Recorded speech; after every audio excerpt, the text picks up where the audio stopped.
Welcome to Penrose Learning, where we make understanding easy. You begin by getting the basics out of the way. Update iOS so firmware and stabilization code are current, then remove any case that might press the lens. Once done, wipe the lens with a microfiber cloth and force close the camera app to clear a software hiccup. Now restart the phone and open camera in video mode. This confirms whether shaking is software-related or mechanical.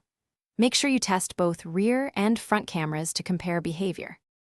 Next, you isolate the cause by comparing the rear camera, where OIS is present, and the front camera. If only the rear shakes, that points to hardware. If both shake, suspect software. Try a third-party camera app to see if stabilization behaves differently and listen for any rattles or grinding that indicate a loose module.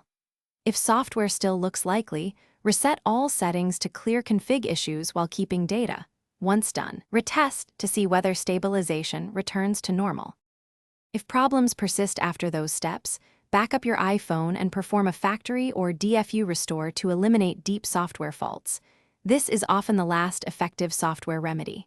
After the restore, test again. If shaking continues, inspect for physical damage. A loose optical image stabilization module will often make a faint rattle and won't fix with software. In that case, schedule service with Apple or an authorized repair provider.